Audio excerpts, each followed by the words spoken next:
Hello, welcome, नमस्कार दोस्तों। आप सभी लोगों का स्वागत है आपके अपने YouTube channel jobs taker zone में। तो दोस्तों एक नई रिक्रूटमेंट निकल के आ रही है। Odisha hydro power corporation limited की तरफ से एक नई रिक्रूटमेंट की नोटिफिकेशन जारी की गई है, तो उसी के बारे में आपसे डिस्कस करने जा रहा हूं। तो आगे बढ़ने से पहले सबसे पहले मैं आपसे एलिजिबिलिटी क्राइटेरिया डिस्कस कर लेता हूं कि कौन कौन लोग इस फॉर्म के लिए एलिजिबल। इस रिक्रूटमेंट नोटिफिकेशन को अप्लाई करने के लिए यहाँ पे आपके पास गेट का स्कोर कार्ड होना कंपलसरी है। तो यदि आपके पास गेट का स्कोर कार्ड है, इसके साथ साथ कुछ डिसिप्लिन है यहाँ पे इन्होंने मेंशन की है। तो उस डिसिप्लिन में यदि आप बिलोंग करते हैं, जो कि यहाँ पे मैं आपको बता देता हूँ कौन कौन से डिसिप्लिन है। तो यदि आपने इलेक्ट्रिकल, मैकेनिकल, सिविल, इंस्ट्रूमेंटेशन या आईटी से बिलोंग करते हैं तो आप इस फॉर्म के लिए बिल्कुल एलिजिबल हैं। इस वीडियो को पूरी देखिएगा। यदि आप इस वीडियो को छोड़ रहे हैं तो जाने से पहले इस वीडियो को लाइक कर दीजिएगा, शेयर कर दीजिएगा अपने फ्रेंड सर्कल में, ताकि ये वीडियो उन स्टूडेंट्स तक पहुंच जाए जो इस वीडियो के लिए एलिजिबल हैं और इंटरेस्टेड भी हैं। तो चलिए दोस्तों आगे बढ़ते हैं और देख लेते हैं किस तरीके से आपको अप्लाई करना है इस रिक्रूटमेंट नोटिफिकेशन में।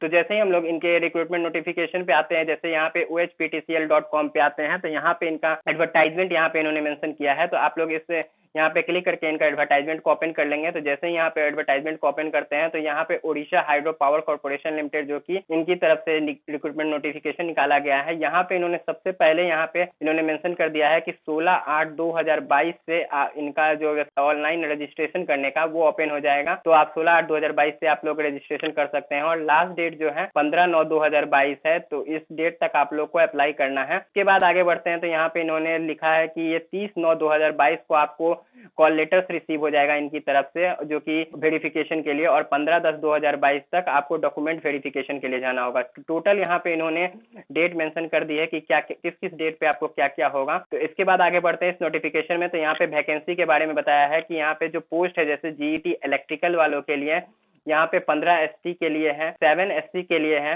और इसी तरह 1 एससी बीसी में है, 7 अनरिजर्व कैटेगरी में है। टोटल 30 यहाँ पे वैकेंसीज है इलेक्ट्रिकल में। उसी तरीके से सिविल में देखा जाए तो यहाँ पे टोटल 12 वैकेंसीज है। मैकेनिकल वालों के लिए जो वैकेंसीज है वो एसटी में 1 है, एससी में 1 है, लेकिन यहाँ पे अनरिजर्व वालों के लिए कोई वैकेंसी नहीं है, जो कि एक बहुत ही सैड पार्ट है इस नोटिफिकेशन का यदि देखा जाए। लेकिन ओनली 2 वैकेंसीज यहाँ पे मेंशन की है। इंस्ट्रूमेंटेशन में यदि देखा जाए तो टोटल 3 वैकेंसीज है। उसी तरीके से इंफॉर्मेशन एंड टेक्नोलॉजी आईटी में यहाँ पे 4 वैकेंसीज इनकी तरफ से निकाली गई है। इसके बाद आगे बढ़ते हैं तो यहाँ पे इन्होंने बताया है कि 28,000 रुपीज आपका स्टाइपेंड होने वाला है ड्यूरिंग ट्रेनिंग, और ट्रेनिंग के दौरान आपको 200 रुपीज यहाँ पे मेडिकल अलाउंस दिया जाएगा, प्लस 1,000 रुपीज आपको पर मंथ इनकी तरफ से। यदि आप रिमोट एरिया, यहाँ पे कुछ लोकेशंस है, यदि आपका पोस्टिंग इन लोकेशंस में होता है तो आपको 1,000 एक्स्ट्रा आपको पे किया जाएगा इनकी तरफ से। इसके बाद यदि आप जैसे ही ट्रेनिंग इनकी कंप्लीट होती है तो यहाँ पे आपका जो पे होगा यहाँ पे 56,100 से लेके 1,77,500 के बीच में होगा, जो कि बेसिक पे आपका 56,100 होने वाला है। और इसके साथ जो पर्क्स बेनिफिट होंगे कंपनी की तरफ से जो होते हैं नॉर्म्स, वो आपको मिल जाएंगे। तो यहाँ पे इन्होंने मेंशन भी किया है कि बेसिक पे जो होगा, डीएनएस अलाउंस है, चारे, सब आपको कंपनी के नॉर्म्स जो होते हैं गवर्नमेंट रूल्स के रेगुलेशन के हिसाब से आपको सारे चीज दे दिए जाएंगे।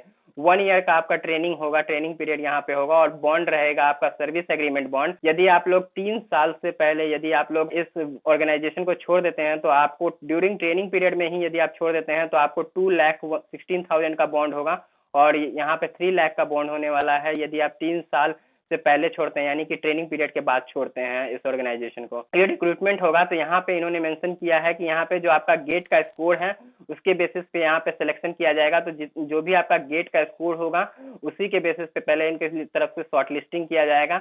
यहाँ पे एज लिमिट यानी इन्होंने बताया है कि आपका मैक्सिमम 38 ईयर्स होने वाला है, और एज का कैलकुलेशन 1/7/2022 इसी डेट के बेसिस पे इनकी तरफ से जो है एज को कैलकुलेट किया जाएगा। उसके बाद नोटिफिकेशन में यहाँ पे कुछ जो है इन्होंने बताया कि जो अपर एज लिमिट है, कुछ जो SC ST वालों के लिए उनको रिलैक्सेशन दे दिया जाएगा, जो कि गवर्नमेंट रूल्स एंड रेगुलेशन के हिसाब से होते हैं। यहाँ पे रिजर्वेशन दिया गया है कि जो कैंडिडेट्स यहाँ पे बिलोंग करते हैं उनकी तरफ से रिजर्वेशन रहेगा उन कैंडिडेट्स के लिए। यहाँ पे इन्होंने बताया कि कैंडिडेट्स जो होने चाहिए वो सिटीजन होने चाहिए इंडिया के। इसके साथ साथ वो कैंडिडेट रहेगा वो ओडिया लैंग्वेज जो है उसको पढ़ने, लिखने और बोलने, ये तीनों चीज उसके पास होना चाहिए नॉलेज, यानी कि ओडिया लैंग्वेज के आपके पास नॉलेज होना चाहिए, उसके बिना आप फॉर्म को अप्लाई नहीं कर पाइएगा। इसके बाद इस रिक्रूटमेंट नोटिफिकेशन में सिलेक्शन प्रोसीड्यूर किस तरीके से होने वाला है, तो वही है आपका जो गेट स्कोर है उसके बेसिस पे आपको शॉर्टलिस्ट किया जाएगा। और यहाँ पे इन्होंने मेंशन कर दिया है टोटली कि यहाँ पे कोई भी पर्सनल इंटरव्यू इनकी तरफ से नहीं कराया जाएगा। जो आपका जो शॉर्टलिस्ट किया जाएगा टोटली गेट के स्कोर पे ही होगा, और जो शॉर्टलिस्टेड कैंडिडेट्स को जो है इनकी तरफ से डॉक्यूमेंट वेरिफिकेशन पे करने के लिए बुलाया जाएगा, और डॉक्यूमेंट वेरिफिकेशन का इन्होंने डेट भी मेंशन कर दिया है। इसके बाद आपको किस तरीके से यहाँ पे अप्लाई करना है, तो एप्लीकेशन फी जो आपको अप्लाई करना होगा वो 750 रुपीज होने वाला है अनरिजर्व कैंडिडेट्स के लिए। और यदि आप SC/ST से बिलोंग करते हैं, उड़ीसा के कैंडिडेट हैं, तो आपको कोई भी एप्लीकेशन फी देने की रिक्वायरमेंट नहीं होगी। इसके बाद यहाँ पे और बढ़ते हैं इस रिक्रूटमेंट नोटिफिकेशन में, तो नीचे आते हैं यहाँ पे आपको किस तरीके से अप्लाई करना है। तो यहाँ पे हाउ टू अप्लाई में यहाँ पे इन्होंने अपना रिक्रूटमेंट नोटिफिकेशन के लिए यहाँ पे एक वेबसाइट का अपना लिंक दिया है। तो इस वेबसाइट पे आपको जाना है और यहाँ पे जा करके आप लोग अप्लाई कर सकते हैं। यहाँ पे कुछ डॉक्यूमेंट्स दिए हैं, क्या क्या आपको डॉक्यूमेंट अपलोड करने हैं, उनका साइज दिया हुआ है, जैसे फोटोग्राफ हुआ, सिग्नेचर हुआ, 10th का passing certificate, 12th passing certificate, GATE के स्कोर कार्ड, सारे यहाँ पे डॉक्यूमेंट्स इन्होंने मेंशन कर दिए हैं। तो ये सभी डॉक्यूमेंट्स आप एक बार देख लीजिएगा, रीड कर लीजिएगा। और यहाँ पे इन्होंने लिखा भी है उड़ीसा लैंग्वेज पासिंग सर्टिफिकेट भी आपके पास होना चाहिए यहाँ पे इफ एप्लीकेबल, तो वो भी आपको यहाँ पे अपलोड कर देना होगा। इसके बाद आगे बढ़ते हैं, तो यहाँ पे कुछ नहीं है, यहाँ पे कुछ